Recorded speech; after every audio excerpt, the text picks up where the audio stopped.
Yes? Stealthy If as that's can what be. you want. Best wishes.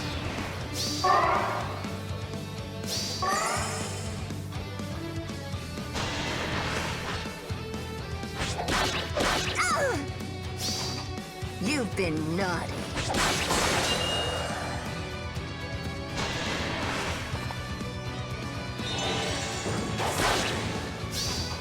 Say night-night.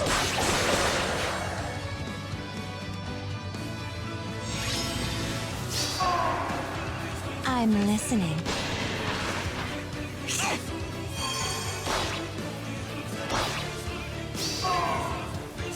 All right.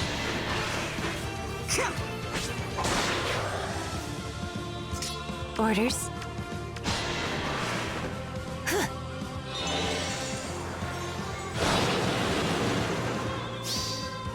Your life is mine.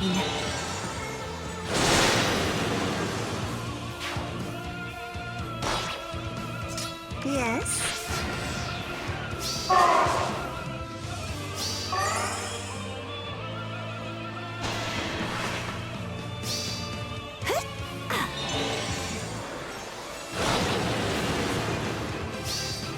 Accept defeat.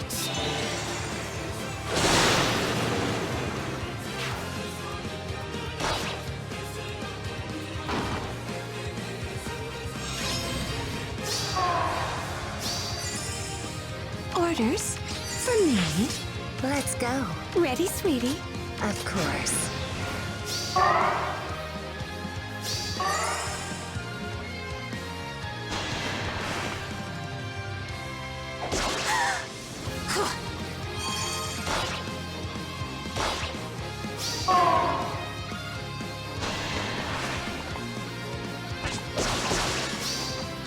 Say night-night.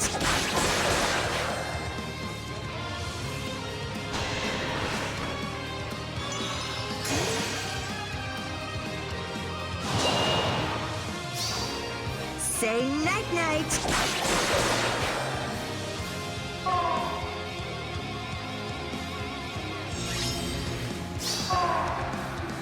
All right. Orders? I'm listening.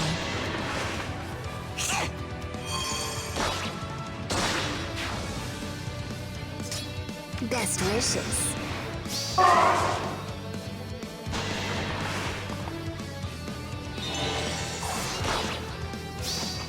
Sweet dreams.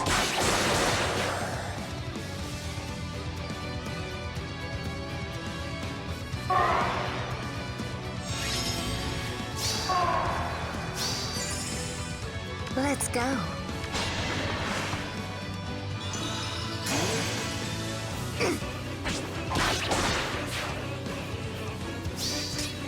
I'm listening.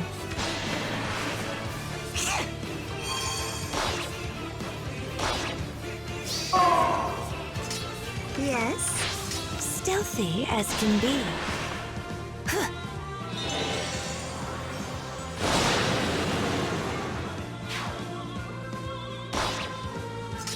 Yes? Say night-night.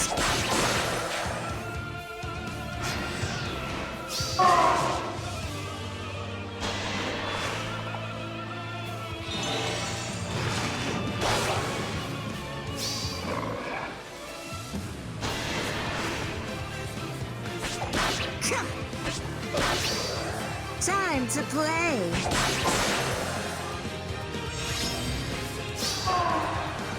Orders? For me?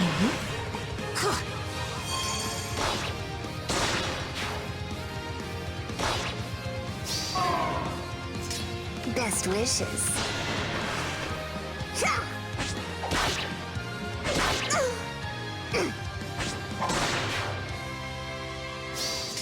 Orders?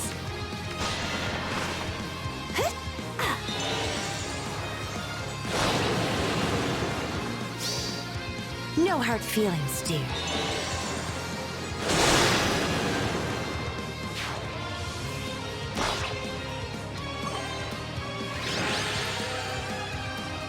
Merry Christmas everyone, GuardianE here with another Camilla Emblem clear video in Fire Emblem Heroes. If I'm not mistaken, I think this is actually going to be the last Camilla Emblem clear video for the year. So Happy New Year as well to all of you. And of course, the last Abyssal clear for Camilla Emblem of 2022 is going to be Sharpest Blades Shez. So Shez is an absolute offensive powerhouse on player phase. She is an infantry blue dagger unit with very impressive offensive stats. She has an Abyssal Blades as her weapon, which means that she does have a brave weapon built in addition to having additional cooldown charge based upon the speed check. And then she does have her own unique A-slot skill, Swift Slice, and this is probably what's most unique about her, is that given a particular speed check, depending on the actual movement and weapon type of her opponent, she's going to have effective damage against all weapon types. So that's the condition she has to meet. It's a speed check, which of course is why they gave her Phantom Speed 3 for the seal. She of course has Abyssal level stats on this map, so she's already going to have impressive stat line overall, especially the attack and the speed. But then of course she has other abilities and skills to amplify the speed differential. Now she also has attack speed Oath 4, which also grants her the ability to warp and teleport, so it's a little bit scary. Like, all those things combined, offensive powerhouse, brave weapon, effective damage, and then the ability to warp, and also self-boost her own offensive capabilities and stats with buffs. You know, all that together makes for a pretty deadly unit on the battlefield. But let's take a look at the Camilla Emblem team we brought with us today. So we'll start off with Vanilla Camilla here, merged at +10, Summoner Support, 15 Dragon Flowers, attack and speed assets, has the rearmed Arcane Downfall with attack refined, reposition, Ether, Distant Stance, Quick Riposte 4, Joint Distant Guard, and Defense Res Form 3 for the seal. We've got New Year's Camilla, Holiday Traveler Camilla, very appropriate given the time of year, +10, 10 Dragon Flowers, speed asset, has another arcane weapon, Arcane Elzuthnir, with attack refined, reposition, Gale Force, Heavy Blade 4, Dive Bomb for the B slot, Goad Flyers, and Death Blow for the seal. Next up we have Brave Camilla, Light of Nor Camilla, merged at +10, 15 Dragon Flowers, Summoner Support, attack speed assets, has her Native Sangreether with Special Refine, Rescue Plus, Miracle, attack speed push 4, Wrathful Staff, Goad Flyers, and Renewal for the seal. And then finally we have the relative newcomer of the batch, Midnight Bloom Camilla. We've got Ninja Camilla here at level 40. And that's it. I've got 9 copies waiting in tow. I want the double special banner to come back so I can get my 10th copy, and then +10 her all then. But she has a plus attack, minus speed, a Flowery Scroll, reposition, Glimmer, Close Salvo, Seal Res 4, attack Res Hold, and attack Res Form 3. So aside from the seal, basically her default kit. So notable things to watch out for on the map right away at the very beginning. First and foremost, this Sword Knight is going to have Assault Troops, so they are going to be able to charge forward. Their range is going to be all the way up. They're going to be able to warp and attack, and they're going to have Deflect Magic as well. So that is going to make it a little bit more difficult to engage them with a ranged double attacker. And then, of course, they do have Even Follow-Up 3. So on turn 1 is when they're going to charge forward, and then turn 2 is where they're going to have Even Follow-Up 3, wherein they can make the guaranteed follow-up attack and the foe can. And since they have a Brave Sword, they're going to quad, and since they have Bonfire, that is going to proc, and they have obviously substantial defense as an armored unit. Also, the Blue Fafnir over here has Dark Breath and Dive Bomb, so they are going to be able to charge in, attack twice in a row, and inflict some debuffs. You got the Red Bow over here that does have Green Feud, so just make note of that. And then of course we have the Cleric over here, just noteworthy that she has Flash Plus, which is pretty annoying. That will, if she gets the opportunity to attack into your units, going to prevent their ability to enemy phase and counter attack. Now, you can't kind of keep her at bay because she does have Restore Plus, so she's going to prioritize healing her allies. So to the extent that you have, map-wide debuffs and things like that, that will keep her preoccupied from actually attacking into your units. Now, they start you off up in this area that's a little claustrophobic. You've got the 4 pillars here, which is kind of annoying. You have a breakable wall on the side. It doesn't leave a whole heck of a lot of leeway for maneuverability. At the same time, we kind of use that to our advantage here because we basically refortify the area, kind of fall back, take pot shots as they make their approach and overextend, and then kind of secure back into the safe zone out of the danger zone. So first and foremost, we just want to engage in the most obvious spot, which is this tile right here. That is where both the Green Cavalier and the Sword Knight are going to be attacking from. We're going to be using Vanilla Camilla to do that. She has, of course, that damage reduction from Quick Riposte 4, all kinds of stacked on defenses, healing capability, ether, you know, all that good stuff. So we're going to take advantage of all of that. We're going to just shift up and give her all of the support that she needs on this phase. And then as you can see, again, prioritizing the restore for the cleric. She takes some heavy damage, of course, from, she has, you know, color disadvantage, but she is able to tank, proc the ether, have the restore from the arcane downfall, so she's basically at full health once again after taking out the green cavalier. So now we certainly want to take out the sword knight. Obviously it's right in our face, and they are going to quad on this turn, so we do want to prioritize that. We will use Brave Camilla to go ahead and soften the sword knight up a bit, and then we are going to finish off the sword knight with Vanilla Camilla here. Just enough damage for the KO. Now we're going to be using Ninja Camilla to eliminate the Axe Dragon here on the right-hand side, and she is going to kind of hold off the enemy forces by having that omnipresent vantage. The red bow over here is going to engage into her and everything, but she's just fine over here by herself. We do have a Sword Flyer that spawned all the way back here with Armor Smasher and a Trace skill, so they are obviously going to be pretty deadly against armored units, but we don't have any, which is good for us. And then a Lance Cavalier appeared on the left-hand side with a Brave Lance, the attack defense clash, and the Kanto as well. So we're just going to actually reposition Brave Camilla out of danger here. Like I said, the red bow is going to attack into a Ninja Camilla, get vantaged and taken out on this turn. And then the enemy is going to start making their approach. We're going to get another wave of reinforcements here on this turn. So we got a blue Cavalier over here with Blarblade, which even today is still very scary, potentially, depending on what skills you have. There are ways to neutralize it, but it, you know, unhindered, it's a boatload of damage. And of course, they do have Rouse attack speed 4. And on the left-hand side, we have Green Thief that is going to have Wind Sweep, so obviously noteworthy for eliminating some enemies, or some of your allies' ability to counter-attack, depending on the composition. They also have Kanto Control, so if you are relying on Kanto to get out of danger, that is going to be a problem. So right now we're actually kind of sitting pretty here because Vanilla Camilla can tank all of the blue units that are right up close. We do want to make sure that the Green Thief stays on the left-hand side. So we're actually going to use Brave Camilla to rescue plus and pull back into the range, so she'll tank a hit from the Green Thief. And then New Year's Camilla can just sit pretty here. We're actually just going to leave Vanilla Camilla here. She doesn't have to move. She's in the range of a lot of the threats that she can engage on the following turn. And then we're just going to actually pull back Ninja Camilla to provide additional support for Vanilla Camilla. Once again, the Cleric prioritizing the Restore Plus. Brave Camilla taking a pretty heavy hit from the Green Thief, but that's okay. Cavalier goes down. Fafnir goes down as well.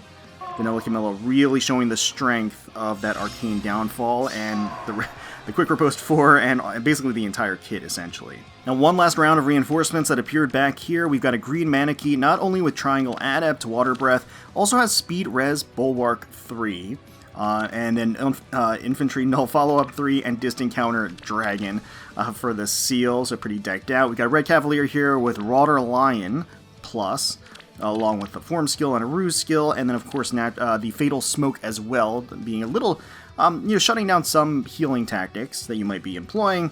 And then Axe Fighter on the right-hand side has Vulture X Plus, got the Ideal skill, and then Velocity 3 is probably what's most noteworthy about this individual over here. So we want Vanilla Camilla to continue to act as a wall and certainly take out the Blue Cavalier on this turn. But we also want to avoid Shez and not allow her to engage on player phase at this moment. She's really powered up at this point. She's going to do a lot of damage. She has warping capability, so we want to shut that down as well. Her ability to warp in and kind of snipe one of our units. So we're going to plant Vanilla Camilla right over here, so she's still in the range of the Blue Cavalier and not in the range of the Sword Fighter or Shez at this point. We're actually going to shift Ninja Camilla out here, all the way to the starting position, just to get out of the danger range, so she's completely safe. And at this point, we're actually going to use Brave Camilla to take out the Green Thief here. Nice enough that is actually going to charge up her Miracle for the following turn, should we need it. And at this point, we are going to sit pretty with New Year's Camilla as well. Let the enemy approach. So, the Cavalier goes down on this turn, attacking into Vanilla Camilla. And at this point, we're going to do a whole heck of a lot of cleanup. So, we're going to actually take out the Green Manakete over here with New Year's Camilla, and New Year's Camilla is going to do a lot of damage, especially since the Green Manakete has Triangle Adept. Going to proc the Heavy Blade, charge up the Gale Force, which is great. And at this point, we're going to whittle down Shez a bit. We're going to use Brave Camilla to chip away at her, do some significant damage. Not going to be able to double, but it's also going to cast Gravity, which is nice. That's also going to distract, of course, the Cleric that has the Restore Plus here. And then from here, we're going to use the freshly Gale Forced New Year's Camilla to reposition Brave Camilla to safety. And at this point, that paves the way for Ninja Camilla to engage Shez and take her out on player phase here. Cleric, we're going to also eliminate using Vanilla Camilla on player phase, and that does leave a number of units that are in range, but are not going to be able to KO any of the Camillas, which is totally fine, because next turn, we're going to be able to retaliate. Alright, so there they all are, they've all made their approach, and now they are easy pickings. So we're going to use Brave Camilla to eliminate the Red Cavalier here. And then we are going to use New Year's Camilla to engage and take out the Sword Flyer. Take some damage, but that's no big deal. We are basically cleaning things up. And then we've got Ninja Camilla to take out the Axe Fighter on player phase as well. And that is it. That is the strategy that I employed with Camilla Emblem to clear Sharpest Blades Shez on her very own Legendary Hero Battle on Abyssal difficulty. Let me know what strategies and teams you ended up using to clear this Abyssal level challenge. Hopefully you all enjoyed the video. If you did, please feel free to leave us a like, comment, and subscribe to the channel for more Fire Emblem Heroes content. Once again, Merry Christmas, Happy Holidays to all of you. Hope you're soaking in the relaxation and the festive fun. We thank you all so much for watching and for taking time out of your day to spend with us. We really do appreciate it.